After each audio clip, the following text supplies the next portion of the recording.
Good morning. Welcome to the Millionaire Book Club. My name is Pearlie Hunter. Side effects of tapping in with me every single morning do include personal development, mindset transformations, paradigm shifts, and the ability to think your way to success. So drop me something that you are grateful for in the chat if you're watching this live, or if you go back and watch the replay. I still want to know what you are grateful for on this beautiful Wednesday morning. I am grateful for you. I'm grateful for this day. I'm grateful for my life. I'm grateful for another chance to serve in my purpose. I'm grateful for my children. I'm grateful for my spouse. I'm grateful for my parents. I'm grateful for my family, soul family, and extended family. I'm grateful for my discipline. I'm grateful for consistency. I'm grateful for vision. I'm grateful for Mother Earth. I'm grateful for the birds, the trees. I'm grateful for everything, all of the seeds that I've been planting lately. I'm grateful for the ability to properly water and cultivate those seeds.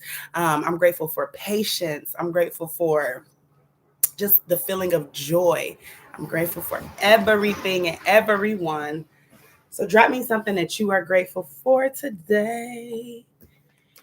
And I get the daily word read really quick. So today is August 4th. And August, I swear, August probably gonna fly by just like July did. July really flew. Like it flew by. And I know like we had some interruptions in July with me with the babysitting and things, but still it was a quick month. Okay.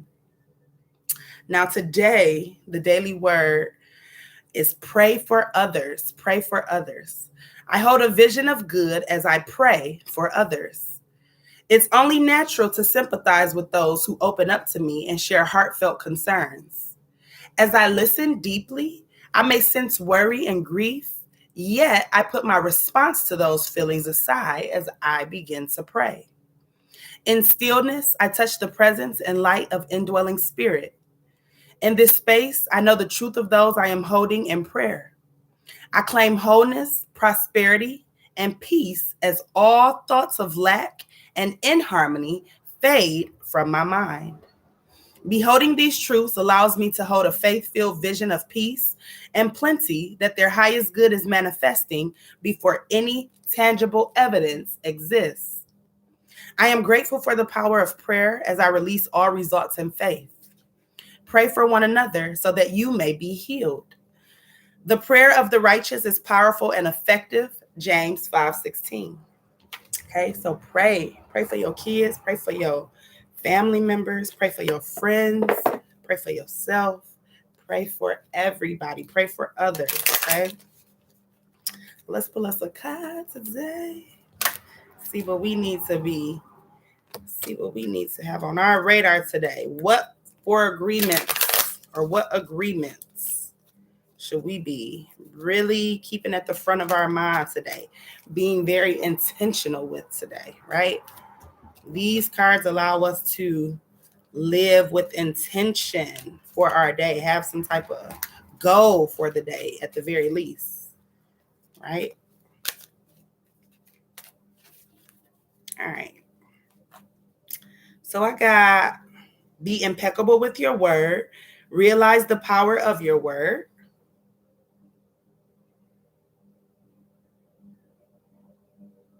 That's what grows from well planted and cultivated seeds, beautiful flowers. Your word is the power that you have to create. It is a gift that comes directly from God. Okay. And then my next one is don't take anything personally. And this is the first time we didn't got this card, I think, because it's the first time I've seen this card. Don't take anything personally. Relinquish self-importance. Okay. I don't feel like I didn't seen this card before. It looked a little odd. That's why I said that.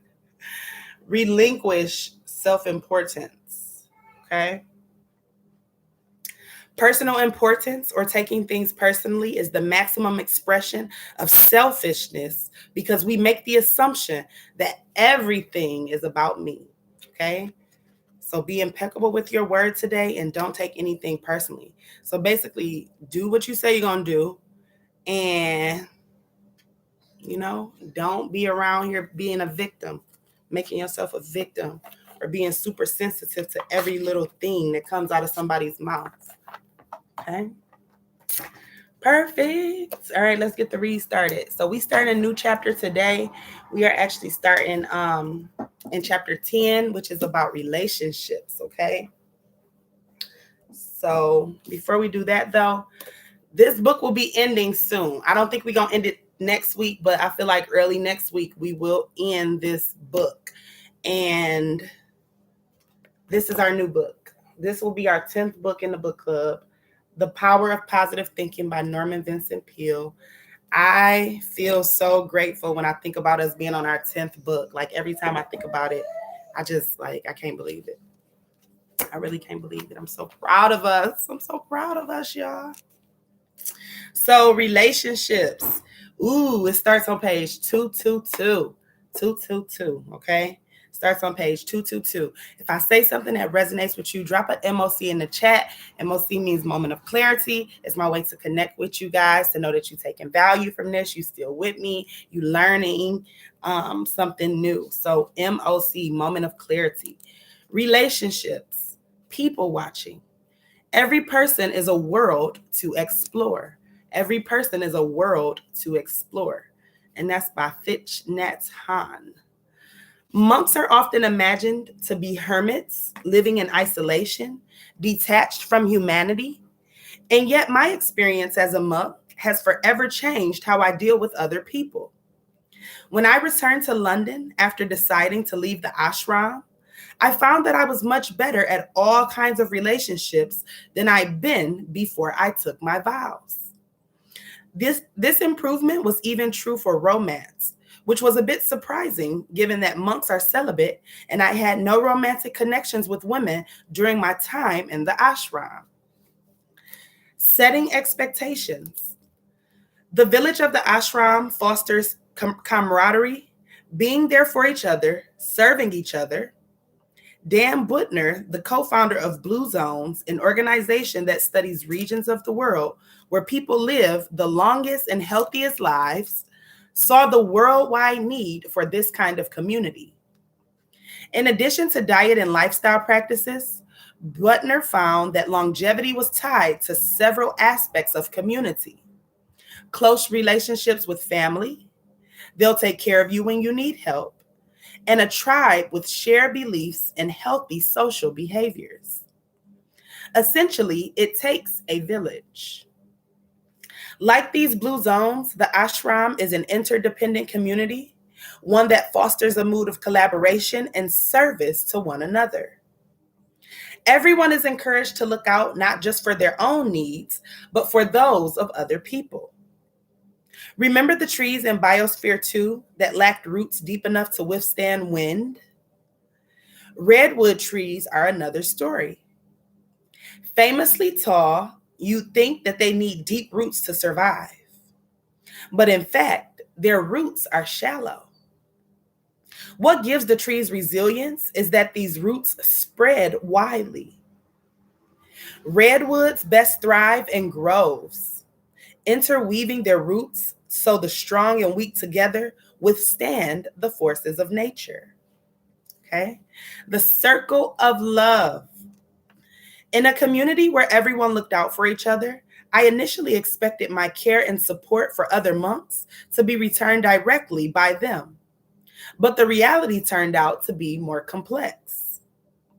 During my first year at the ashram, I became upset and I approached one of my teachers for advice.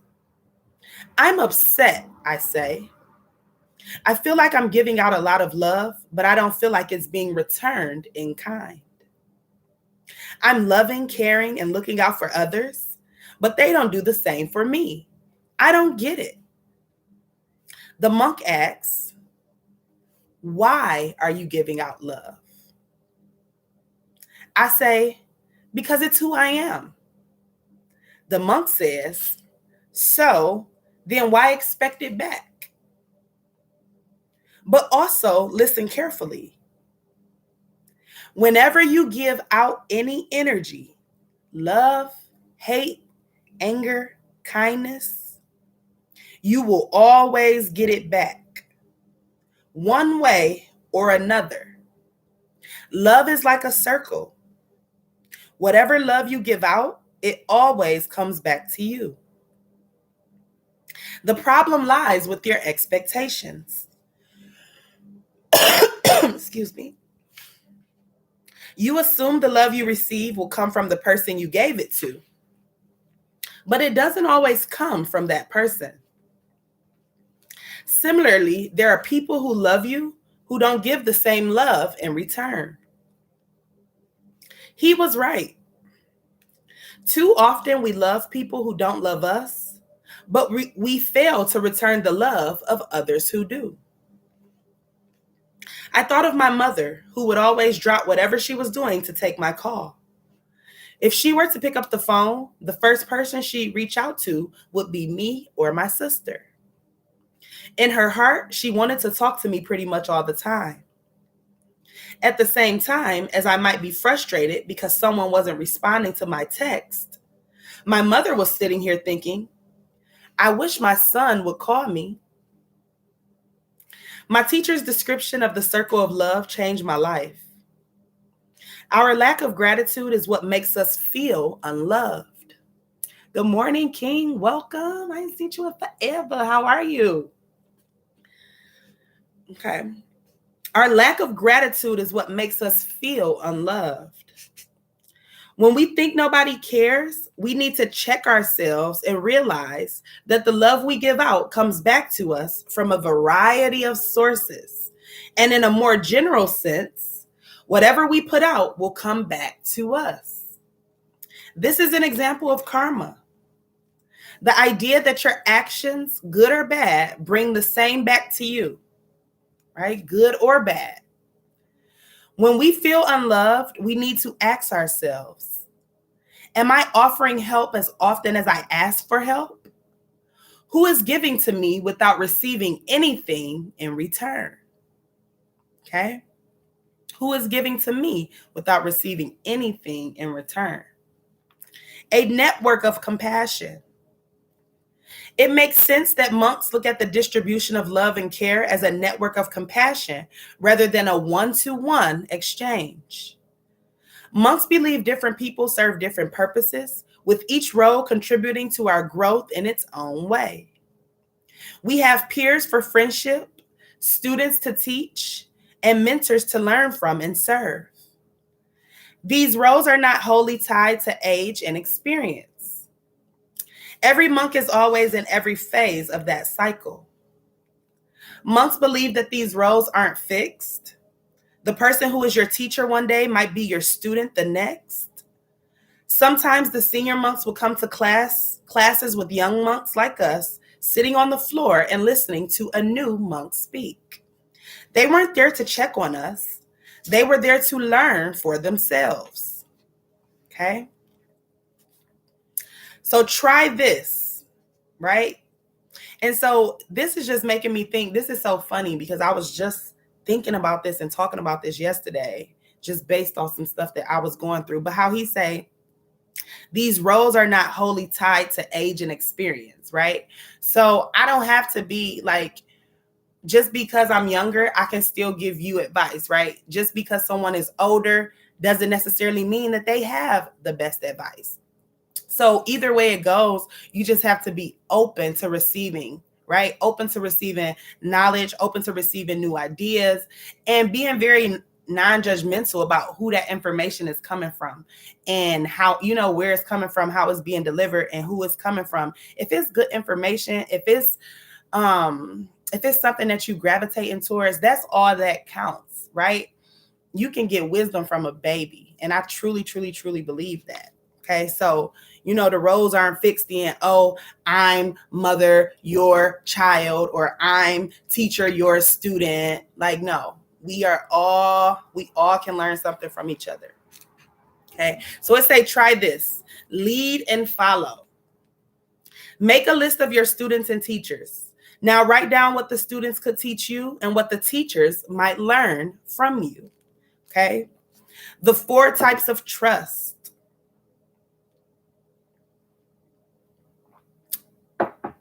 The 4 types of trust. In the ashram, I was upset because I felt my care wasn't reciprocated, right? A lot of people feel like that. They do things and it's not really coming from their heart space. It's coming from a space of, oh, I'm doing this so I can get this, right? So now you expecting, because you've done something, you expecting something back, right? That's a sticky situation to be in. Okay, because if your expectations aren't met, now you're left feeling upset. In the ashram, I was upset because I felt my care wasn't reciprocated.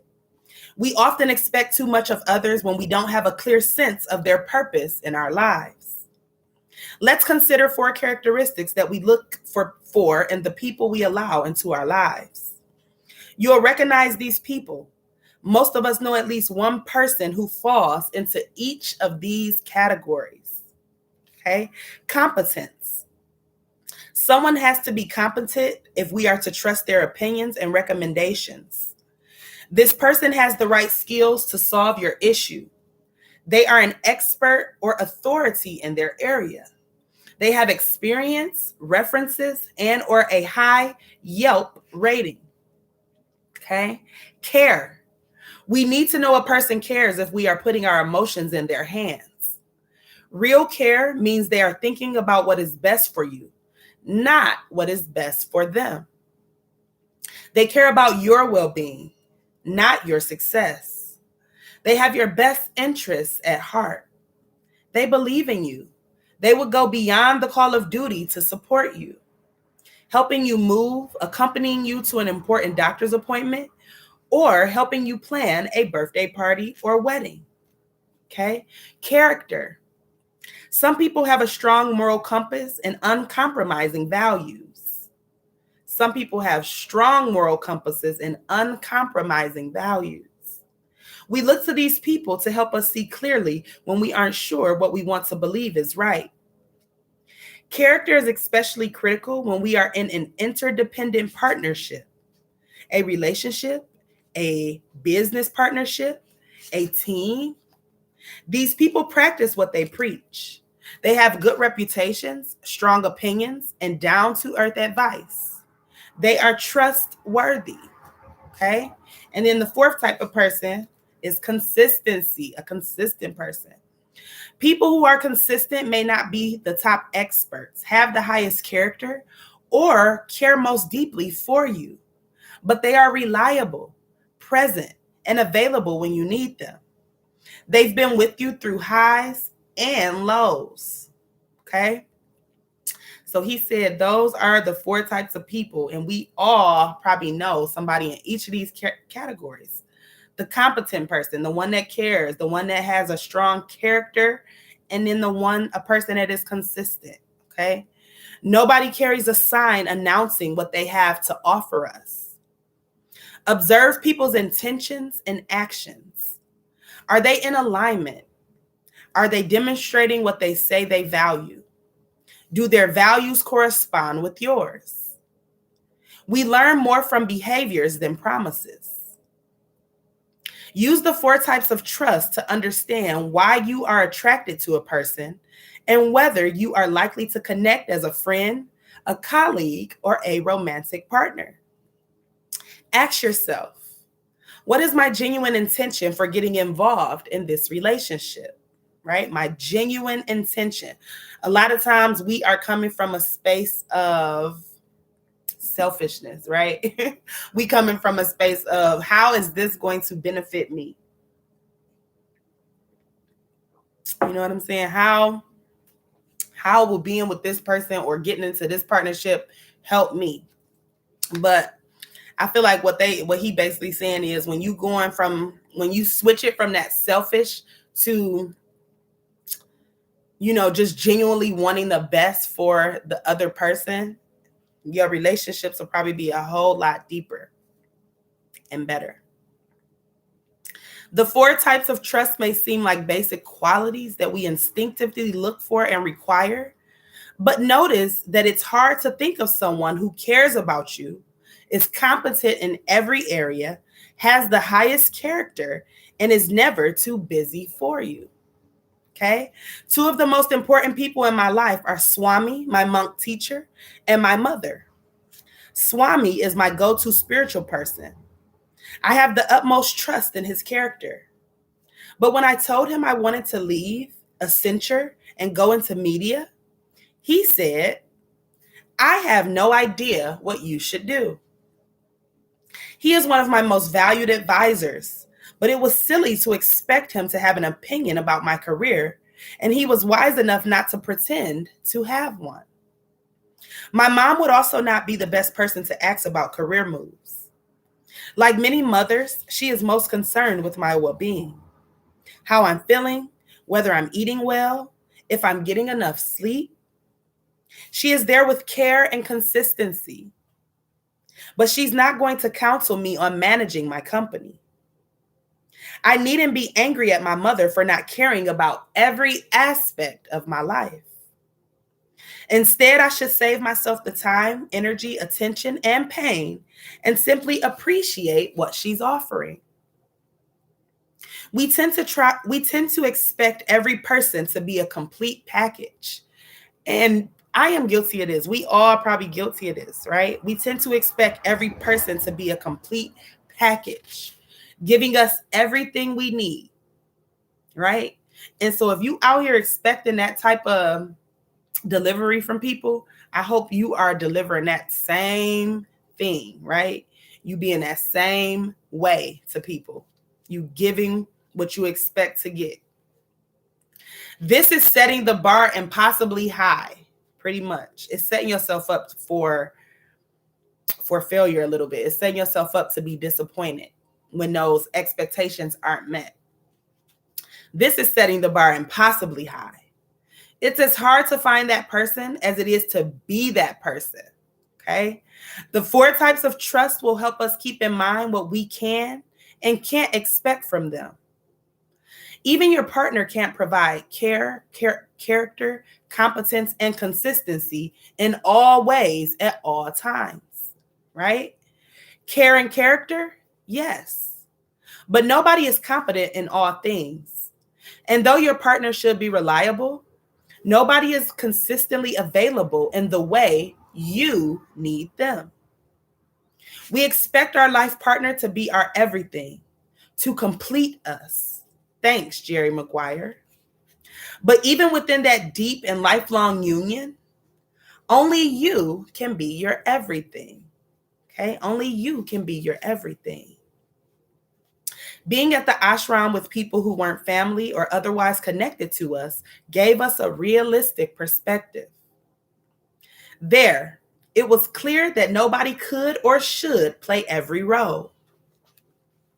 Interestingly, a Psychology Today article describes a field study of military leadership in Iraq done by Colonel J. Patrick Sweeney, a psychologist. Sweeney similarly found 3 C's of trust: competence, caring, and character. The difference is that he observed that all 3 qualities were necessary for soldiers to trust their leaders: competence, caring, and character. Military and monk life both adhere to routine and principles, but monks aren't following their leaders and laying their lives on the line. To think like a monk about relationships, instead of looking for all 4 C's, set realistic expectations based on what a person actually gives you, not what you want them to give you, right? So what a person actually gives you, not this made up thing in your mind, this standard that you holding somebody to. And then when they don't do exactly what you want them to do in the ways you want them to do it, you nag at them, you mad, you this, you that, right? But what can they offer you? What can they truly give you? When they don't have all 4 C's, realize that you can still benefit from having them in your life, right? So you don't got to just cut them off. And you should be at least as attentive to what you can offer them, right? So just as it's important as knowing what the people in your life, the relationships that you have, what they're giving you, what are you giving them? What friend are you? Are you the competent friend, the caring friend, the reliable friend? Which one are you?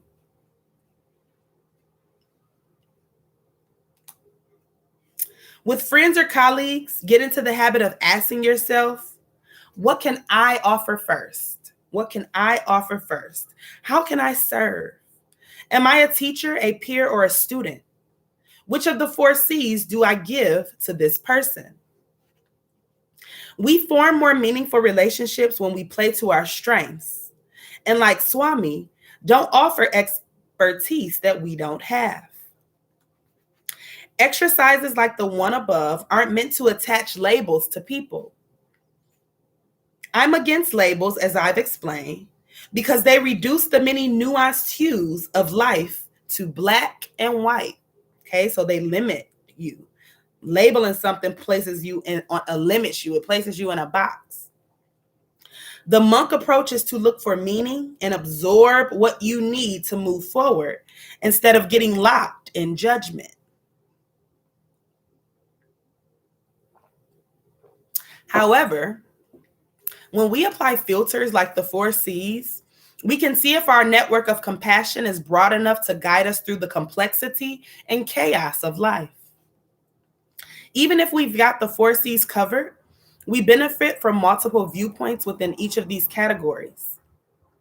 A mother's care isn't the same as a mentor's. One person with character might give great romantic advice, while another might help you through a family argument. And one consistent friend might be there for you during a breakup, while another is always available for a spirited hike. Okay? So allow people to be who they can be for you, right? Everybody don't have to be the same. I like how he just said, and one consistent friend might be there for you during a breakup, while another is always available in this way, right? So the friend that wasn't there for the breakup, not necessarily a bad friend. You know what I'm saying? They probably protecting their peace like I would have been doing. Try this. Reflect on trust. Pick 3 diverse people in your life, perhaps a colleague, a family member, and a friend, and decide which of the 4 C's they bring to your life. Be grateful for that. Thank them for it. Okay? Make your own family. Okay? Make your own family. I'm so grateful for my soul family. Sorry, y'all. This is my favorite tea. Like, I want to drink this whole cup and just down it. Make your own family. In order to find diversity, we have to be open to new connections.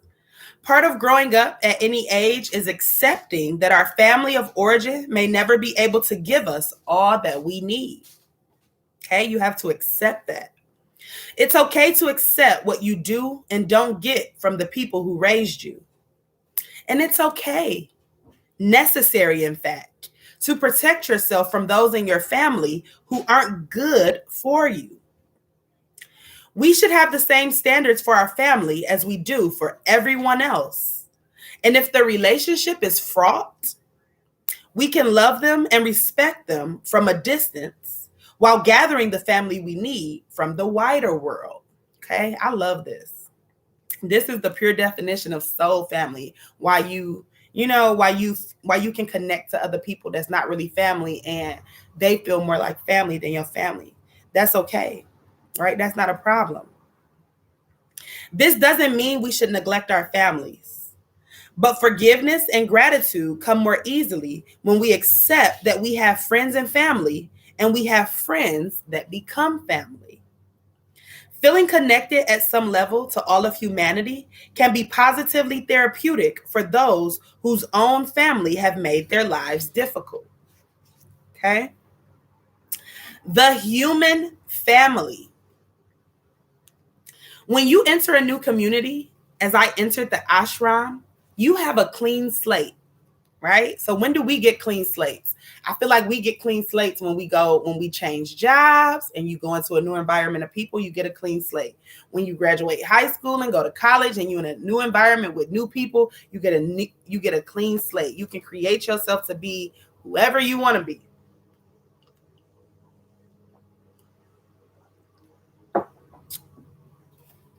You have none of the expectations that you have already built up among family and friends. Most likely, nobody shares your past. In situations like this, most of us rush to find our people. But the ashram showed me another way. I didn't need to replicate a family, creating a small circle of comfort and trust. Everyone in the ashram was my family. And as we traveled and connected with people across India and Europe, I began to recognize that everyone in the world was my family. Everyone in the world was my family. As Gandhi said, the golden way is to be friends with the world and to regard the whole human family as one. The groups we established for learning, growth, and shared experiences, like families, schools, and churches, help us to categorize people. These are the people I live with. These are the people I learn with. These are the people I pray with. These are the people I hope to help. But I didn't want to discount someone's opinions or worth because they didn't fit neatly into one of these circles. Excuse me. Aside from the limits of practicality, there weren't certain people who deserved my attention or care or help more than others. Okay? So treating everybody equal. Not placing nobody inside of a box. Allowing people to be free. It's easier to look at everyone as a member of your family if you don't imagine that it's every human at every moment. A well-known poem by Jean-Dominique Martin says, people come into your life for a reason, a season, or a lifetime. These three categories are based on how long that relationship should endure. One person might enter your life as a welcome change. Like a new season, they are an exciting and enthralling shift of energy. But the season ends at some point, as all seasons do. Another person might come in with a reason. They help you learn and grow, or they support you through a difficult time. It almost feels like they've been deliberately sent to you to assist or guide you through a particular experience, after which their central role in your life decreases. Okay? So once that reason, they come, they give, and then they go, right? And then there are lifetime people. These are the people that's coming to stay. They stand by your side through the best and worst of times, loving you even when you are giving nothing to them. When you consider these categories, keep in mind the circle of love. Love is a gift without any strings attached. This means that with it comes the knowledge that not all relationships are meant to endure with equal strength indefinitely. Okay? Not all relationships are meant to endure with equal strength indefinitely. Remember that you are also a season, a reason, and a lifetime friend to different people at different times. And the role you play in someone else's life won't always match the role they play in yours. Okay? You might play a bigger role in their life. And if you do, you can't say, oh, well, I do this for you. I did this for you, right? Don't go tit for tat. But this is what people do, right? This is how people do. They want to go tit for tat. They count in every little thing that they do for you.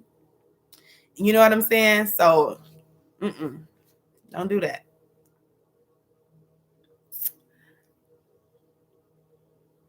All right.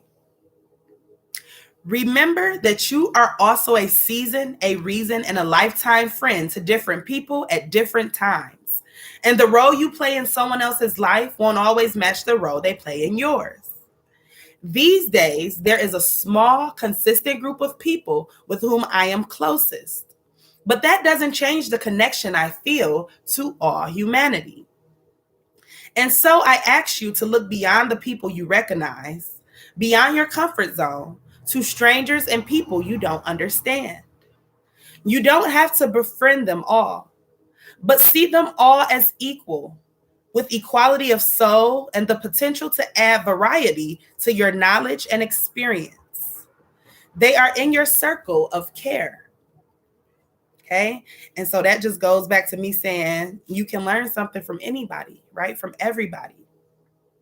right? He said, new people that you meet have the potential to add variety to your knowledge and experience if you are open to receiving it, right? But if you automatically put somebody into a box and say, oh, they need to be this type of person or they need to be that type of person, now you are blocking your blessings, okay?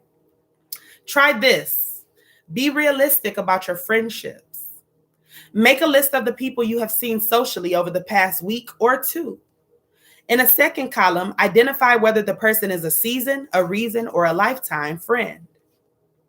This, of course, is labeling, which I have urged you not to do.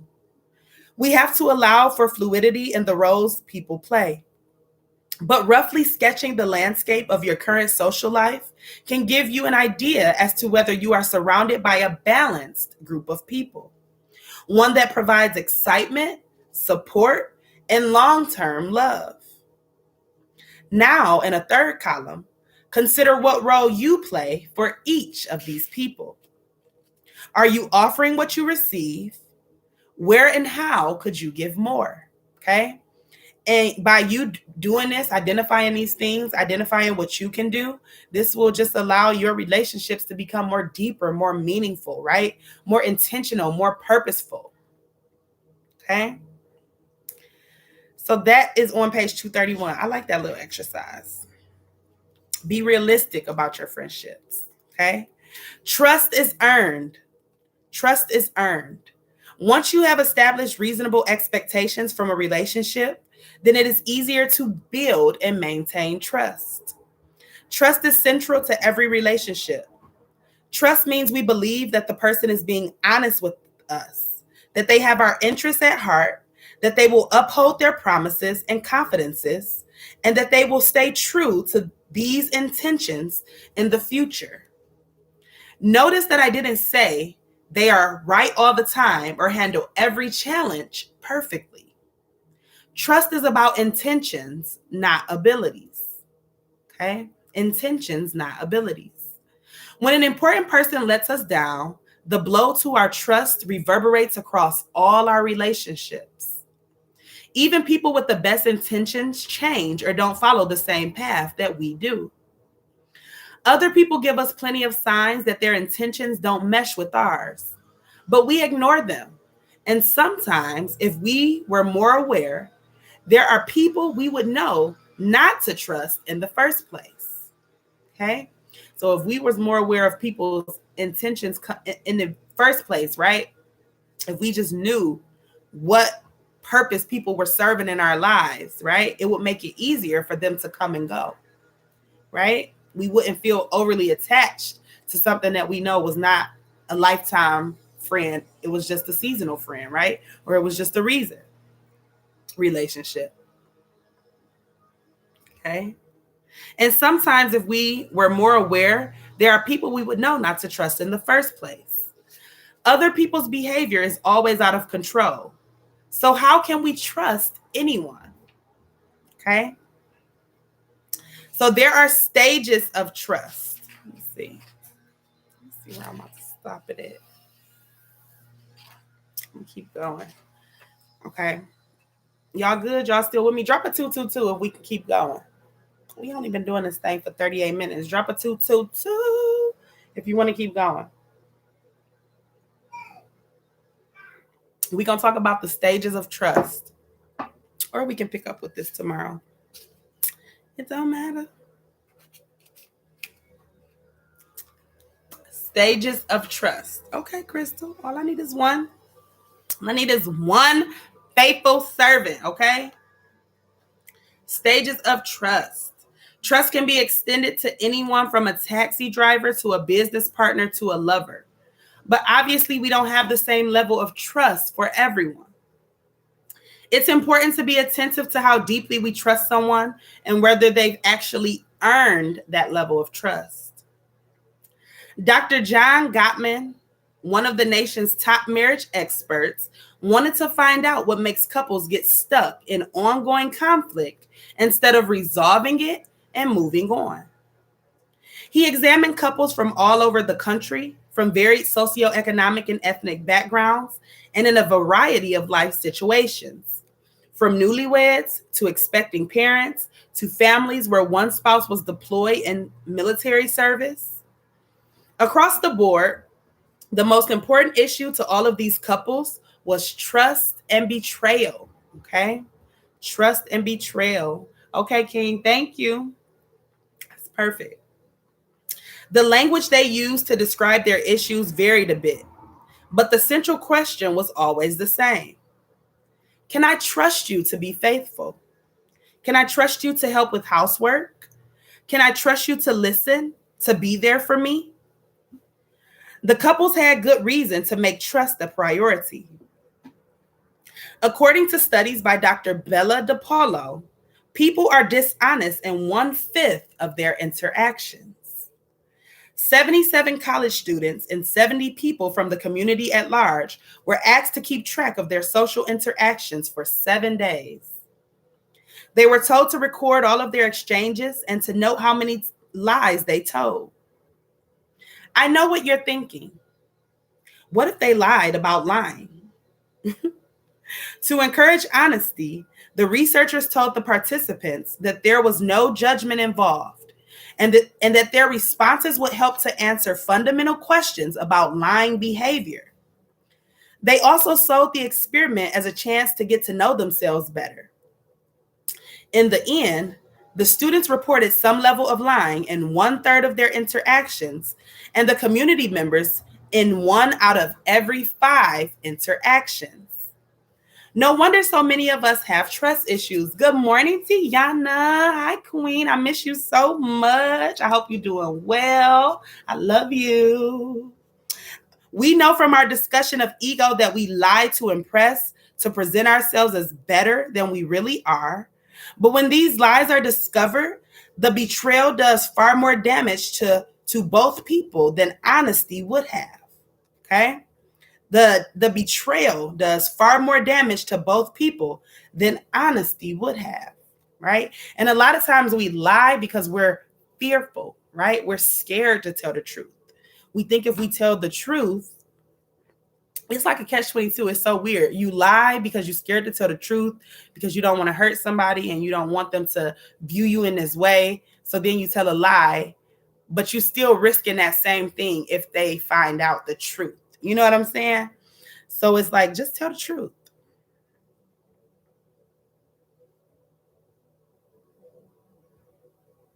Honesty would have. Okay, sorry, I lost my spots. If the seed of trust is not planted effectively in the beginning, we grow a weed of mistrust and betrayal. Okay? So Crystal just had an MOC. She said, but the truth is so much better, right? The truth is definitely so much better, especially because it makes you just look even worse. Now, when you tell a lie and you get caught in your lie, now you in trouble for 2 things instead of 1. If you would have just told the truth, you would have just been in trouble for that first thing that you did, right? But when you lie and you get caught up, now you in trouble for what you did. You in trouble for lying and trying to cover it up. Now you was all types of stuff, right? You done took it to a whole nother level. Whereas if you would have just been honest, at least you mess with me enough to keep it real, right? To be honest with me, to tell me the truth, to not lie, to allow me the space to choose if I want to move forward, right? Or if I want to keep dealing with you or keep dealing with this friendship situation, everything. You know what I'm saying? You give me that option. But when you want to lie, now, like, that option reduces greatly, right? It reduces.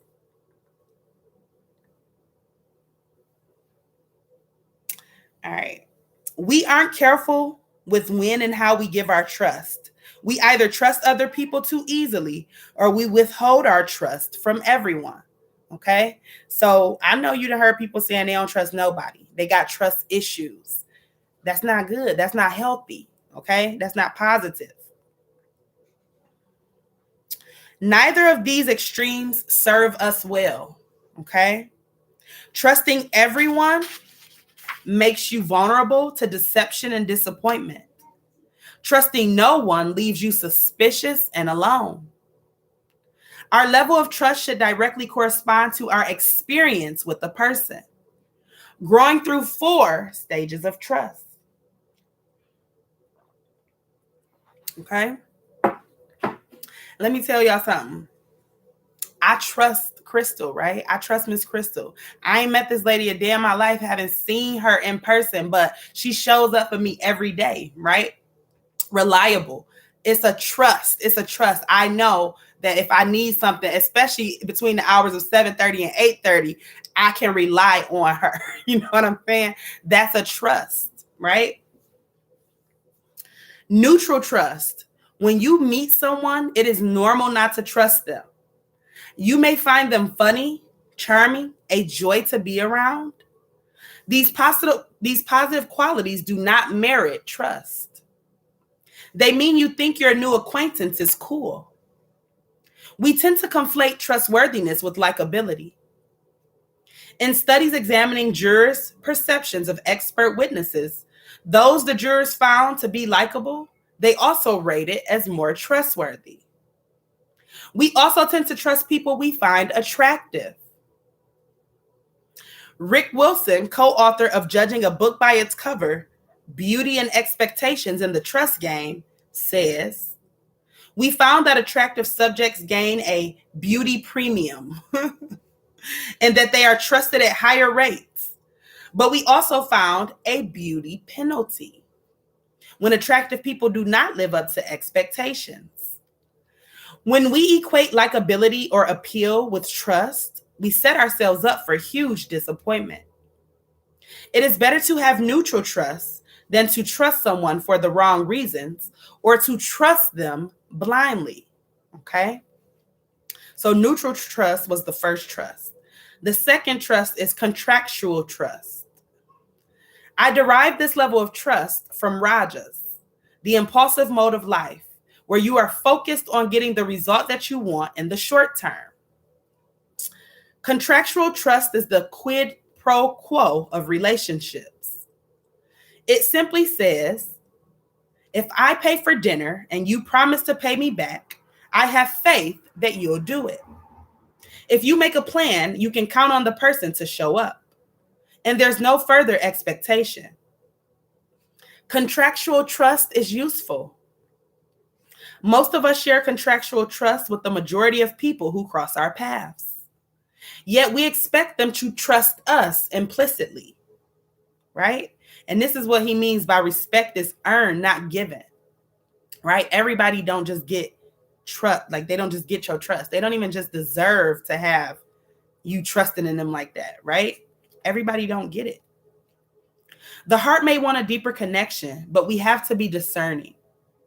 Expecting more from someone who is only showing you contractual trust is premature at best and dangerous at worst. Okay? Mutual trust. Contractual trust reaches a higher level when you help someone expecting they would most likely do the same for you in some way at some unknown time in the future. Good morning, babe. Welcome. In the future.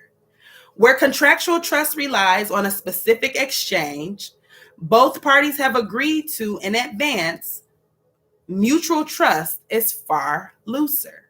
Okay? This stage of trust is derived from sattva, the mode of goodness where we act from a place of goodness, positivity, and peace. We all want to get to this level, and good friendships usually do.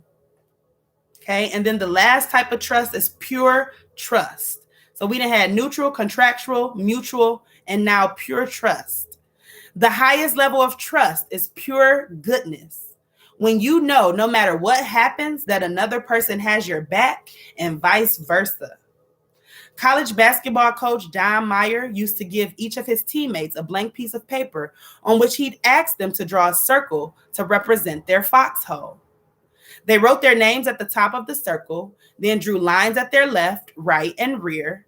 And on each line, they had to list the name of a teammate who they want in their foxhole with them. Those chosen most often by their teammates were the team's natural leaders. Choose your foxhole gang wisely. If you were to graph the number of people you trust at each level, the result would probably look like a pyramid. A lot of people at neutral trust, fewer people at contractual trust, your close circle at mutual trust, and only a handful at the top level, pure trust, right? No matter how dissatisfied you are with your pyramid, don't promote people without reason, right? They will only let you down. The biggest mistake we make is to assume that everyone else operates just like us. We believe that others value what we value. We believe that what we want in a relationship is what others want in a relationship. When someone says, I love you, we think they mean exactly what we mean when we say, I love you. But if we think everyone is a reflection of ourselves, we fail to see things as they are. We see things as we are. Okay? Oh, I like that. It say, but if we think everyone is a reflection of ourselves, we fail to see things as they are. We see things as we are. Mutual trust requires patience and commitment.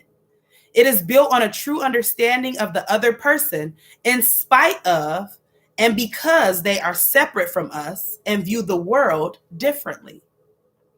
The way to step back from making presumptions is to closely observe their words and behaviors. When people show you their level of trust, believe them. Okay? I want you to feel grateful for the people you can trust and to feel honored by those who trust you. If you have neutral trust for someone, that's cool too. Accept people as they are, and you give them the chance to grow and prove to be more. We set ourselves up for long-term trust when we let it evolve naturally. Okay? Trust is a daily practice. It was just like a whole lot of MOCs in this. Like, I really love this last little part. Okay? It's so easy. It's so easy to just place expectations, right? You just expect certain things because, oh, you my bestie, I expect this from you. Oh, you my man, I expect this from you. Oh, you my mom, I expect this from you, right? But you can't do that. You literally have to see people for how they are and see and act accordingly, right? Not to your standard, but to just the standard of who they are. Okay? Trust is a daily practice. Relationships rarely get to a point where both participants can say, I absolutely know this person and they absolutely know me. Like a curve that continually approaches but never reaches a line, you never get to the point of saying, I trust them fully and they trust me fully forever and ever. Excuse me. Trust can be threatened in small and large ways and needs to be reinforced and rebuilt on a daily basis. Build and reinforce trust every day by making and fulfilling promises, contractual trust, giving those you care about sincere compliments and constructive criticism, going out of your way to offer support, mutual trust, standing by someone even when they are in a bad place, have made a mistake, or need help that requires significant time, pure trust. Okay? I think I'm going to start right here. I'm going to stop it right here. No, I'm going to read this last part, okay? I'm going to stop it right here. Okay. An intentional love life. This is good. Okay, Crystal says she learned some lessons. That's good, Crystal. That means you're growing. If you're learning, you are growing. I'm grateful. Okay. You know, we wasn't taught how to trust properly.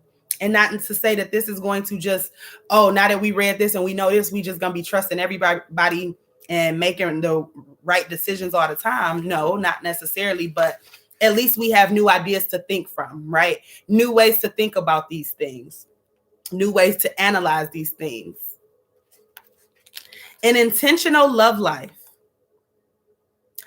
Now that we have some tools to assess the roles people play in our lives, let's look at how we can deepen existing relationships and build strong new ones. Letting go of traditional family roles allowed us monks to broaden our connections with humanity. In the same way, Celibacy freed the energy and attention that romantic love had consumed. Before you hurl this book across the room, I'm not recommending celibacy for 9 months. Celibacy is an extreme commitment and hardly an essential one for everyone. But it did lead me to revelations that I'd like to share. Let's say I did it so you don't have to. Okay, let's say I did it so you don't have to. To stop drinking, that was easy for me. To stop gambling, I'd never done much of that in the first place. And I stopped eating meat at 16. For me, giving up romantic relationships was the hardest sacrifice. It sounded ridiculous, even impossible, but I knew the purpose behind it. To save the effort and energy that went into being validated in a romantic relationship and to use it to build a relationship with myself.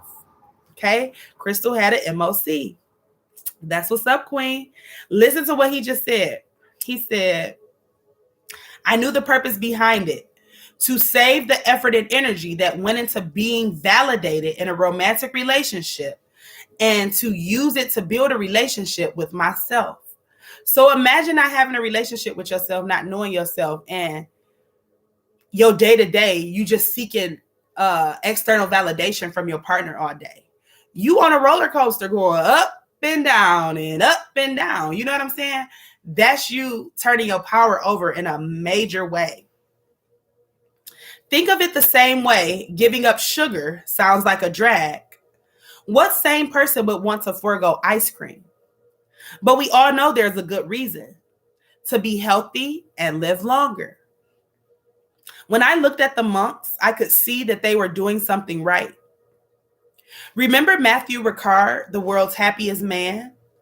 All the monks I met looked so young and seemed so happy. My romantic entanglements hadn't brought me fulfillment. So I was trying to try the experiment of self-control and discipline. Okay. When I become a monk, one of my college friends asked, what are we going to talk about? All we used to do was talk about girls. He was right. So much of my life had been absorbed in navigating romantic connections, right? How much of your life has been absorbed in navigating romantic connections, right? Think about it. There's a reason we watch countless sitcoms and movies about romance. It's endlessly entertaining. But as with any entertainment, it takes time away from serious matters. If I'd been dating or in a committed relationship for those 3 years instead of being at the ashram, I wouldn't be where I am today, with understanding of my strengths and who I am. Okay. The Sanskrit for monk is brahmachara, which can be translated to the right use of energy. In the dating world, when you walk into a bar, you look around to see who is attractive, or you swipe through potential mates online without giving a second thought to how much time you spend in the effort to hook up. But imagine if you could buy that time back for yourself. If you could recoup everything you've ever invested in relationships that didn't pan out. That attention and focus could be used for creativity, friendship, introspection, industry. Now, this doesn't mean every failed relationship is a waste of time. On the contrary, we learn from each mistake. But think of the time around the relationship.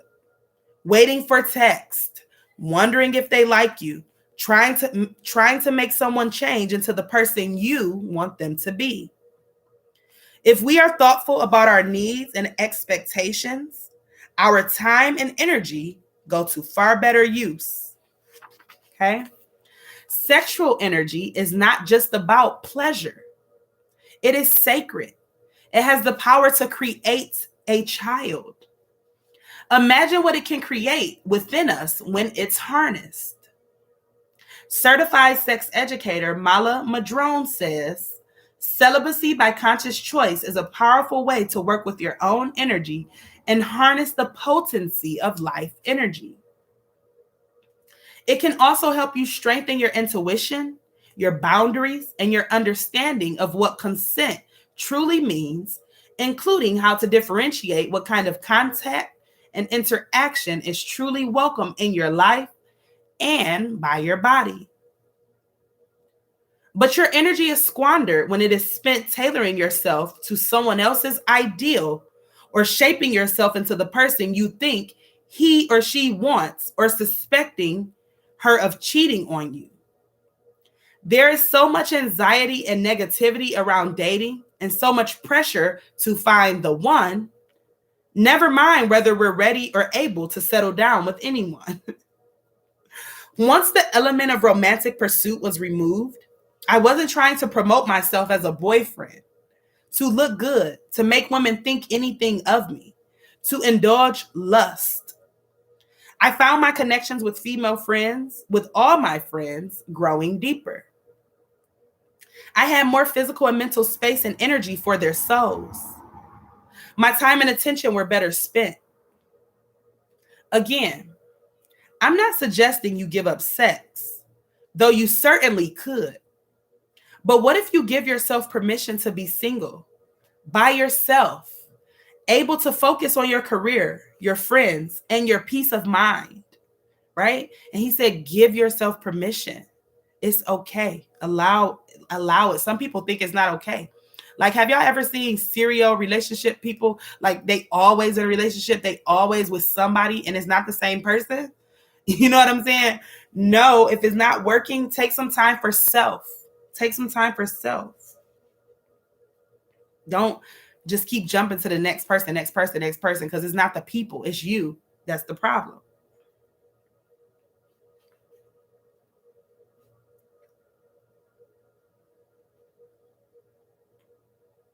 Minister and philosopher Paul Tillich said, "Our language has wisely sensed these two sides of man's being alone.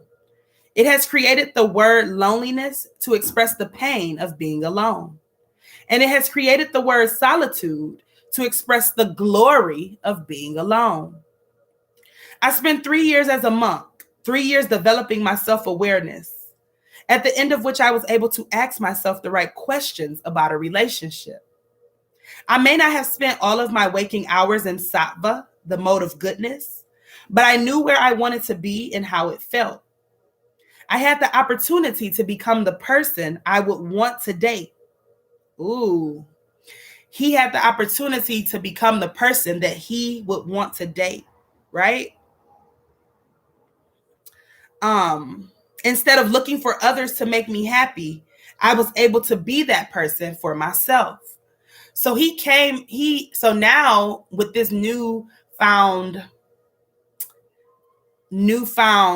awareness of self, right? He can step into a relationship knowing exactly what he brings to the table, not sitting at the table and then trying to provide based off what this chick wants, right? What she's ordering or serving. Like, no, I come already served, right? I come as the whole meal already, and the dessert and the snack.